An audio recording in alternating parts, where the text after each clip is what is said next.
오늘 우리가 함께 공부할 말씀은 에서의 족보입니다. 사실 우리 족보를 공부하는 것도 이게 참 쉽지 않은 일인데 발음도 하기 힘든 남의 나라 사람들의 이름을 실컷 담고 있는 이런 족보를 공부한다. 쉽지 않은 일이죠.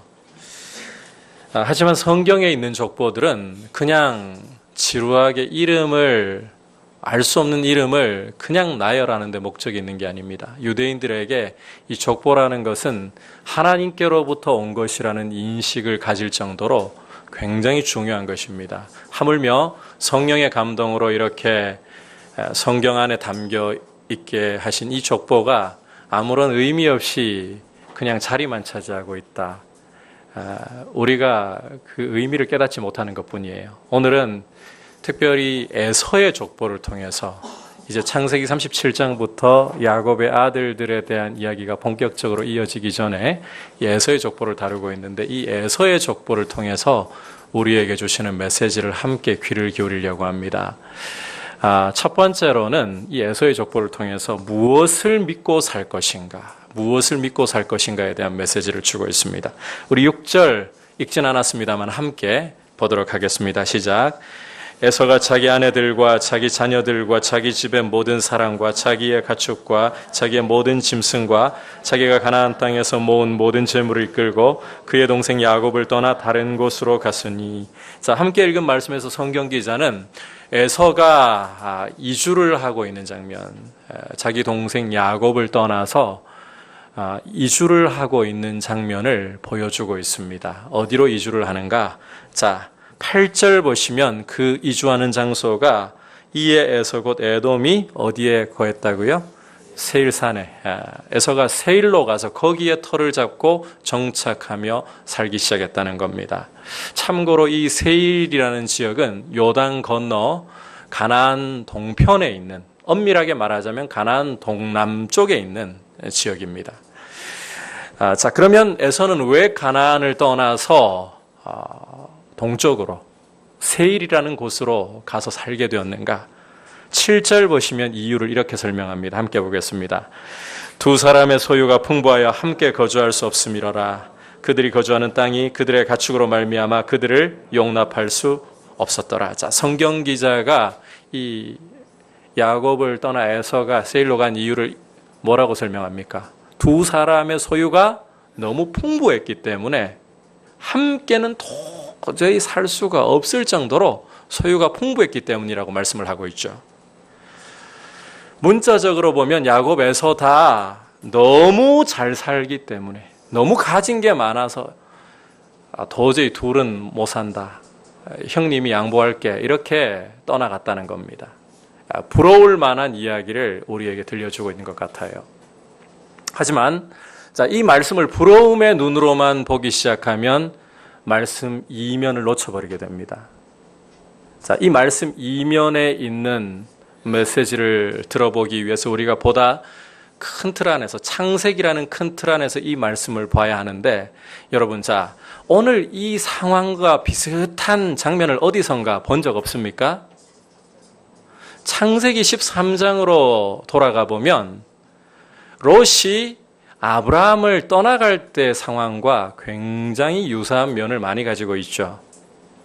차이점이라면, 자, 아브라함과 롯 간에 이 재산이 너무 많은 것 때문에 분쟁이 일어났다, 이 차이를 제외하고는 지금 에서가 야곱을 떠나가는 게 이런 뜻을 창세기는 우리에게 보여주고 있습니다. 따라서 자, 에서가 가진 것이 너무 많아서 야곱을 떠나 세일로 갔다, 이것은 문자 그대로 잘 되어서 나갔다는 이야기를 하자는 게 아니라는 거예요.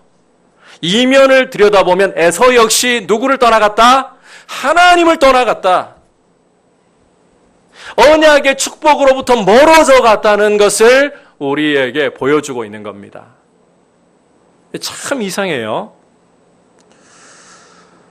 에서라면 자기 동생 야곱이 장자의 축복, 하늘의 축복을 받았다는 사실을 누구보다도 가까이서 경험한 사람이잖아요. 여러분, 이런 사실을 잘 알고 있다면 오히려 축복의 사람 곁에 딱 붙어가지고 떨어지지 말아야 되는 거 아닌가요? 그래야 축복의 떡고물이 자기에게도 함께 떨어지는 걸 경험할 거 아닙니까? 그런데 오늘 에서를 보면 야곱 곁을, 축복의 사람 곁을 떠나버리고 있어요. 그것도 동적으로 하나님께로부터 멀어져 버리는 언약의 축복으로부터 아예 등을 돌리는 길을 선택을 하고 있어요. 왜 이런 걸까요? 자, 이해를 돕기 위해서 여러분에게 흥미로운 사실 하나를 좀 짚어드리도록 하겠습니다. 자, 에서가 야곱을 떠나서 세일로 간 시점에 대한 건데, 오늘 말씀만 보면 에서가 세일로 떠나간 게, 자, 한번 여러분께서 답을 한번 해보세요. 야곱이 가나안 땅으로 돌아오고 난 후일까요? 아니면 그 전일까요?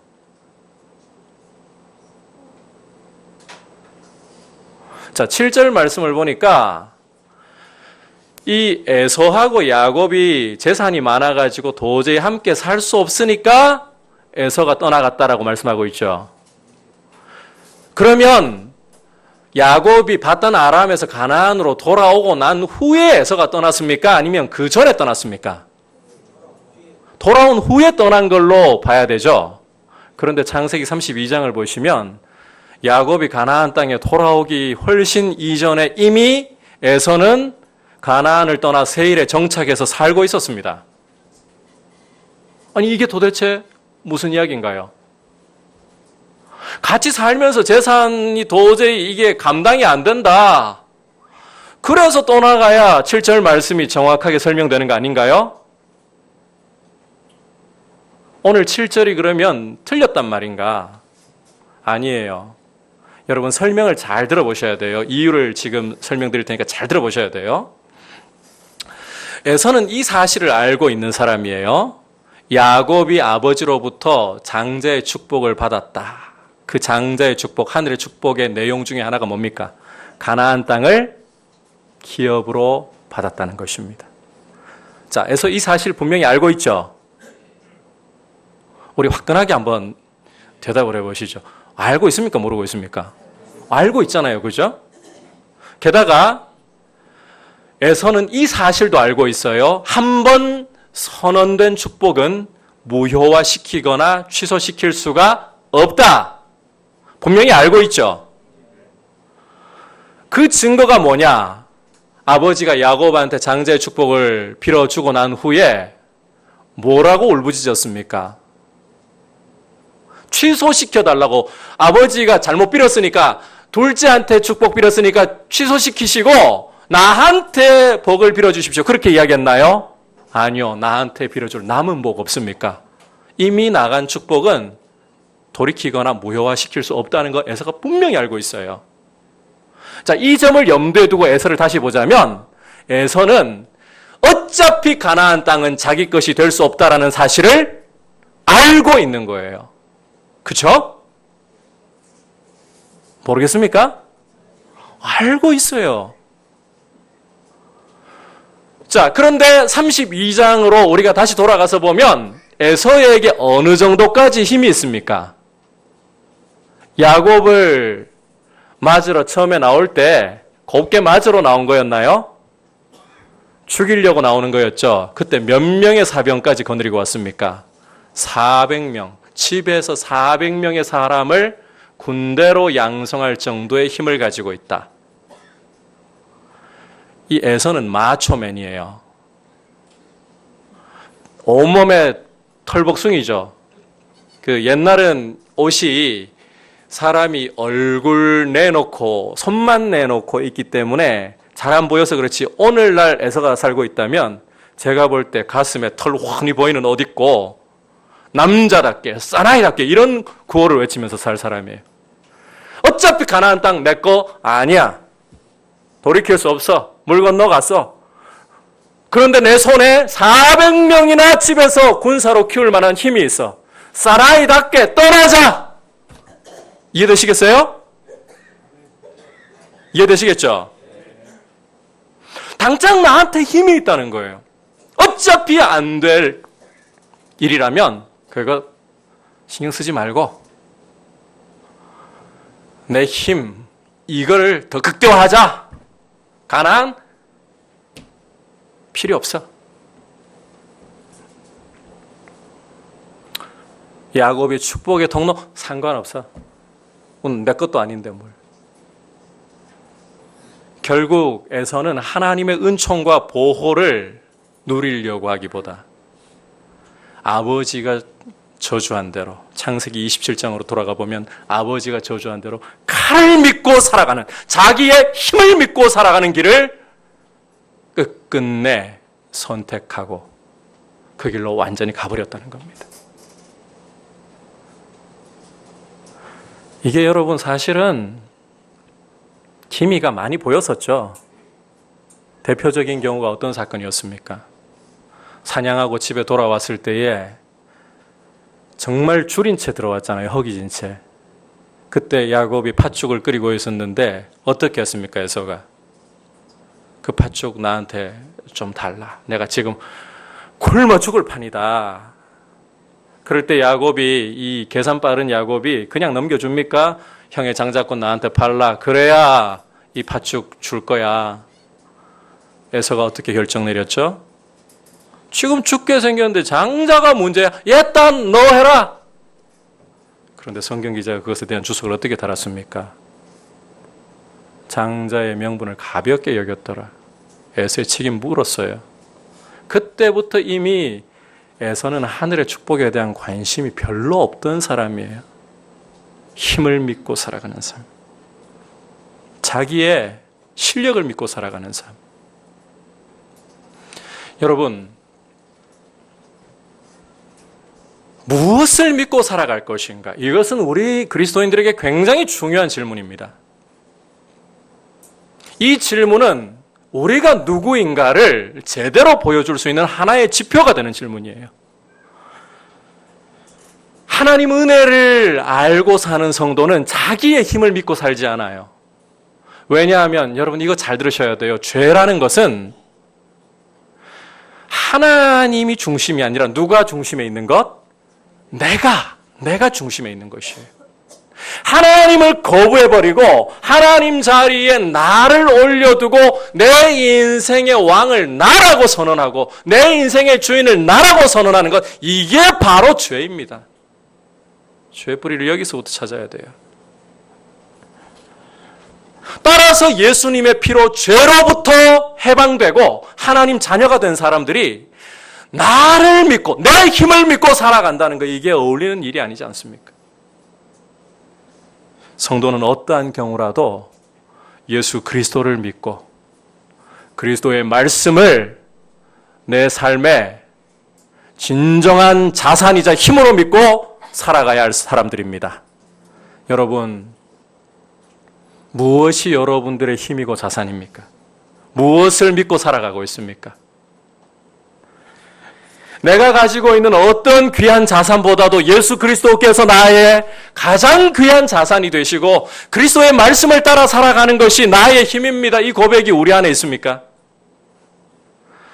여러분, 내가 가진 것을 다 잃어버려서 내게 통장의 잔고가 바닥이 났을 상황이 된다 할지라도 주님이 나와 함께 계시고 주님의 약속이 있다면 그것이 나의 진정한 자산이고 그것이 다시 일어날 나의 힘과 소망입니다. 이런 고백이 우리에게 있습니까? 진로와 취업 때문에 고민하는 우리 젊은이들에게도 묻고 싶습니다. 여러분이 진로와 취업에 대해서 고민하고 노력해야 하는 거 여러분의 몫이 있어요. 하지만 여러분의 고민 이상으로, 여러분의 노력 이상으로, 열정 이상으로 주님을 의뢰하고 주님께 길을 묻고 가고 있습니까? 저는 우리 청년들에게 도전하고 싶어요. 직장을 선택할 때에 생명을 살리는 케이스 아닌 다음에는 주일 어길 직장 선택 자체를 하지 마십시오. 좀 더 벌겠다고 주님을 예배하는 선택 포기하다가 큰일 나요.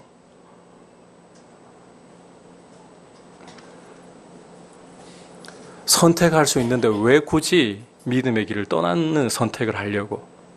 왜 이익을 주님이 여러분의 길을 인도 못하신다라고 생각하는 건가요? 여러분, 에서처럼 칼을 믿고 살고 내 힘을 믿고 사는 이 모습은 성도에게 전혀 어울리지 않습니다. 강조하지만 성도는 한번 따라합시다. 예수님을 믿고 은혜로 사는 사람들입니다. 심지어 이미 내가 쥐고 있는 것이라 할지라도 내 힘으로 쥐었다라고 말하는 것이 아니라 주님이 내게 재물 얻을 능을 주시고 이 귀한 것들을 내 손에 쥐어주셔서 다 주님 때문입니다. 주님께 모든 영광을 드릴 줄 아는 사람들이에요. 주님의 은혜를 믿고 주님의 은혜를 따라 살아갈 수 있기를 축복합니다. 이와 더불어서요, 은혜를 아는 성도들은 믿음의 공동체와 은혜 받는 자리를 정말 귀하게 여길 줄 알아야 돼요.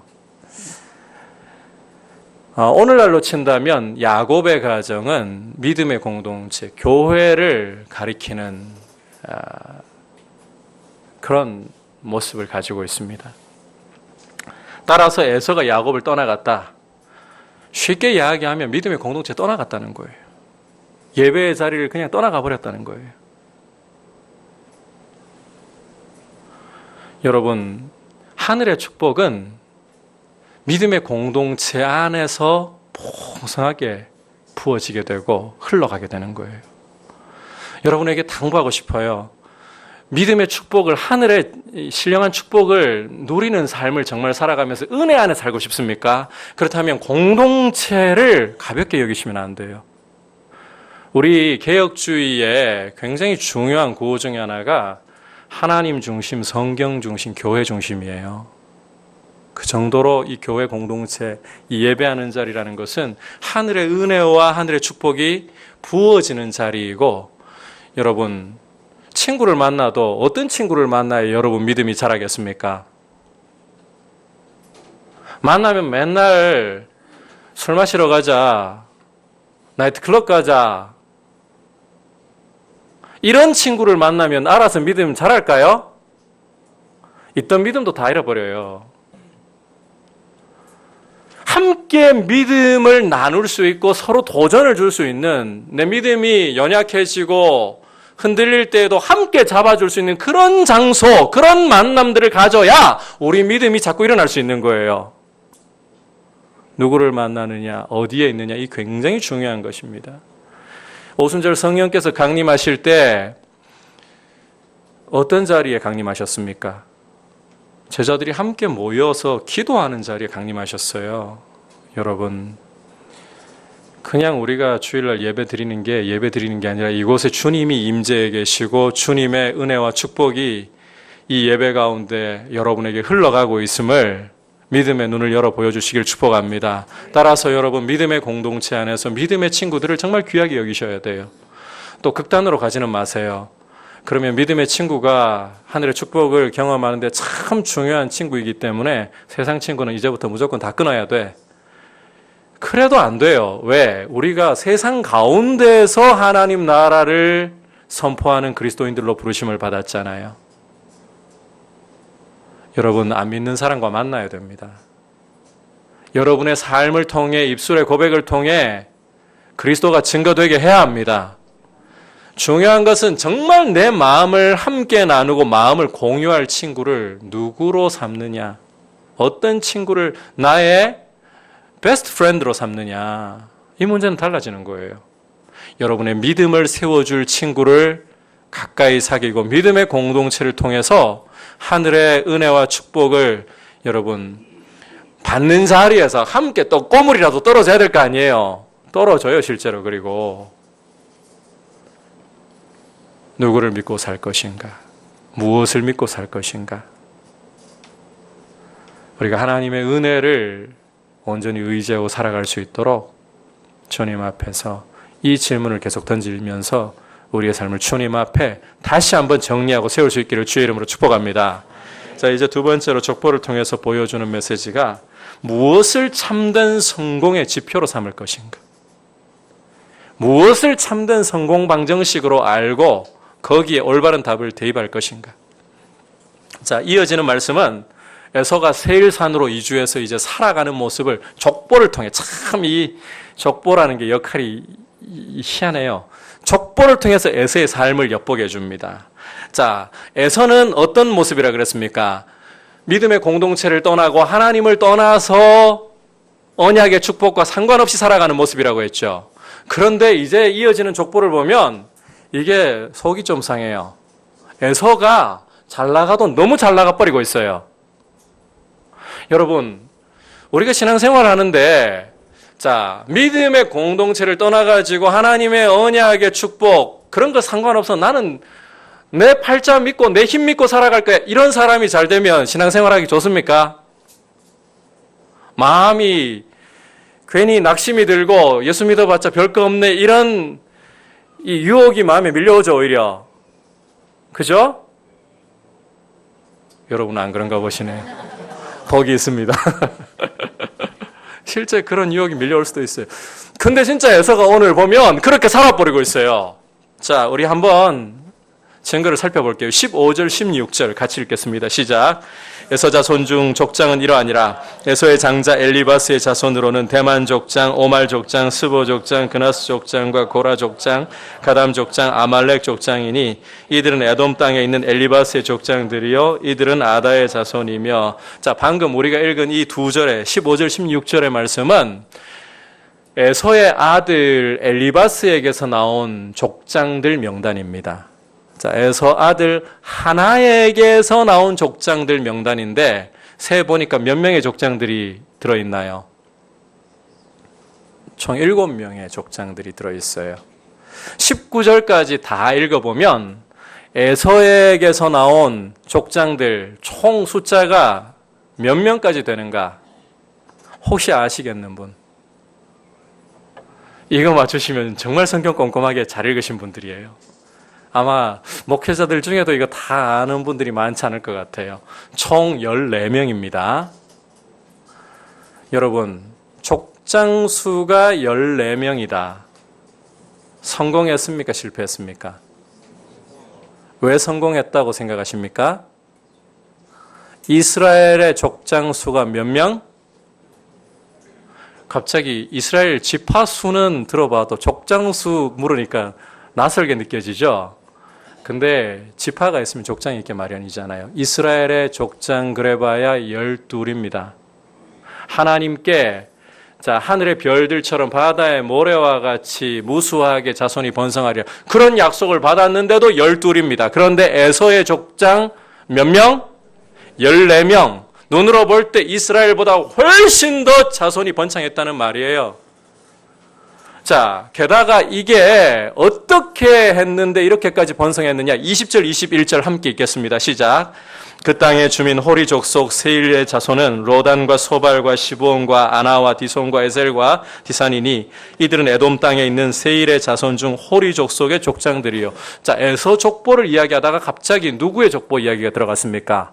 호리 족속의 족보가 갑자기 끼어들어 있죠. 무슨 이야기를 하려고 하는 건가? 원래 호리 족속은 가나안 부족이잖아요. 7족장을 중심으로 부족 사회를 이루고 있었습니다. 그런데 신명기 2장 12절을 읽어보면 에서가 세일 땅으로 이주해 가면서 이 호리족을 멸해버렸다라고 말씀을 하고 있어요. 그런데 오늘 이 족보에서 에서가 이 호리족을 쓸어버렸다 그 내막을 20절부터 30절까지 해서 호리 족속의 족보를 통해 보여주는데 쓸어버렸다는 게 멸해버렸다는 게 완전히 진멸했다는 뜻이 아니라 통혼을 하면서 그들과 결혼을 하면서 그들을 흡수해서 통일해버렸다. 이 말인 거예요. 에서가 가나안 민족과 더더욱이 피를 썩는 모습으로 이제는 완전히 이방 민족화 되고 있다는 거예요. 그런데 여러분 에서가 너무 잘 나가고 있어요. 이스라엘은 12지파일 뿐인데 에서는 14지파를 이루고 있어요. 이 도대체 어떻게 된 건가요? 이게 전부가 아니에요. 31절, 32절 우리 함께 또 읽어보겠습니다. 시작. 이스라엘 자손을 다스리는 왕이 있기 전에 에돔 땅을 다스리던 왕들은 이러하니라. 부올의 아들 벨라가 에돔의 왕이 되었으니 그 도성의 이름은 딘하바며. 자, 함께 읽은 말씀부터 우리가 방금 읽은 이 31절, 32절부터 39절까지 에돔의 왕들의 명단을 수록하고 또 그 왕들이 수도로 정한 도성까지 보여주고 있습니다. 총 8명의 왕들이 기록되어 있어요. 수도를 포함해서. 이 무슨 이야기를 하는 겁니까? 에서 후손들은 호리 족속을 통합해가지고는 일찌감치 나라의 기틀을 세우고 왕들을 세우고 수도까지 정하는 이런 앞서가는 문명을 이루어가고 있다는 겁니다. 31절을 보면 이게 더 기가 막히는 게 이스라엘의 왕이 있기도 전에라고 이야기를 하고 있어요. 어느 정도로까지 시대가 앞서가는가 하면요. 예를 민수기에서 우리가 읽을 수 있는데 출애굽한 이스라엘이 광야를 지나가면서 가나안으로 가는 도중에 이 에돔 지역을 통과해야 할 상황이 왔거든요.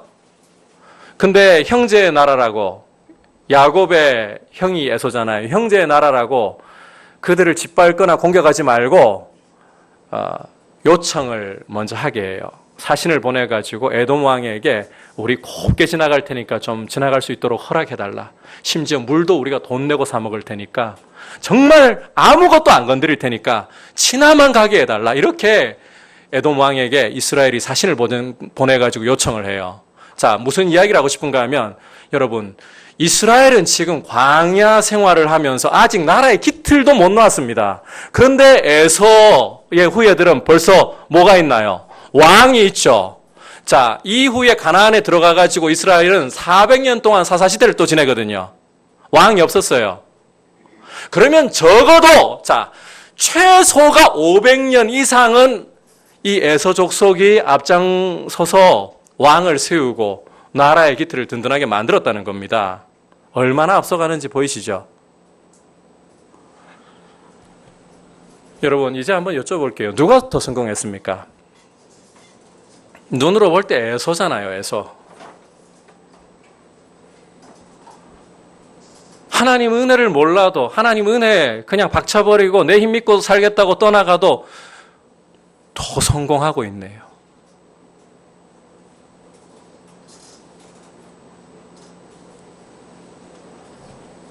그런데 여러분, 우리 그리스도인들이 무엇을 믿고 살아야 한다 했습니까? 오직 그리스도를 믿고 그 말씀의 인도하심을 따라서 살아가야 하는 게 그리스도인 맞습니까? 예, 맞아요. 그렇다면 우리 그리스도인들은 이제 성공에 대한 지표도 달라져야 돼요. 성공을 보는 기준이 달라져야 한다는 거예요. 여러분, 소위 말하는 대로 많은 것을 내 손에 쥐고 있는, 큰 돈을 쥐고 있고 많은 지식과 지위를 쥐고 있는 것이 성공이라고 하는 우를 범하지 말아야 한다는 거예요. 그리스도인은 성공을 그런 관점으로 보면 안 됩니다. 여러분, 에서가 이렇게 수적으로 이스라엘보다 앞서가고 있고 왕정까지 미리 이렇게 실행을 하면서 나라를 세워가고 있고 성공하는 것처럼 보이지만 세상 기준으로 보면 성공이죠. 그런데 하나님 눈에도 이게 과연 성공이냐는 거예요. 성공이냐. 여러분들이 사자를 달면 정말 자식 농사 잘 지어가지고 부모님 누구예요? 성공했네. 그런 건가요? 세상 기준일 뿐이에요. 여러분, 분명하게 말씀드리건대 그렇게 에서가 성공해 본들 이것 하나님 떠난 것입니다. 하늘의 축복을 버린 것입니다. 이게 진짜 성공인가요? 이건 세상이 보여주는 성공 방정식일 뿐인 거예요. 그리고 우리가 양으로도 한번 비교해 볼게요. 에서의 이 성공 얼마나 많은 비중을 차지하고 있습니까? 창세기 36장에서 끝! 그 다음 37장부터 50장까지 누구 이야기입니까? 전부 야곱과 그 아들들 이야기예요. 아직까지 손에 쥐고 있는 힘도 그렇게 많지 않고 왕정 꿈도 꾸지도 못하는, 아니 땅 한 평도 주어지지 않은 야곱과 그 아들들 이야기예요. 이 야곱과 그 아들들 이야기에서 우리는 하늘의 성공 방정식이 무엇인가를 볼 수 있어야 돼요. 여러분 37장부터 50장까지 이어지는 이야기의 내용을 보면 이제 야곱과 그 아들들이 하나님의 손에 어떻게 붙잡혀서 어떻게 연단되고 하나님의 백성다워지는가, 이 이야기를 계속해서 보여주기 시작할 겁니다. 따라서 이제 여러분, 그리스도인에게 진정한 성공 방정식이 무엇인가, 진정한 성공의 개념과 기준이 무엇인가 한번 따라합시다. 하나님 손에 붙잡혀 하나님의 연단을 받고 하나님 백성다워지는 것입니다. 여러분, 손에 쥐고 있는 소유가 여러분이 이루어놓은 업적이 성공이라고 하나님 말씀하시는 게 아닙니다. 하나님의 손에 붙잡혀서 그분의 연단을 받으면서 우리 자아가 깨어지고 얼마나 그리스도를 닮아가고 있는가. 하나님의 모든 관심은 거기에 쏠려 있어요. 하나님이 성공이라고 보시는 것은 바로 거기에 있다는 거예요.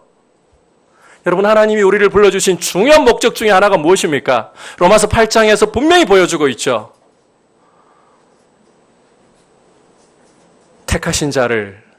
미리 택하신 자를 의롭다 하시고 거룩하다 하시고 영화롭게 하셨느니라.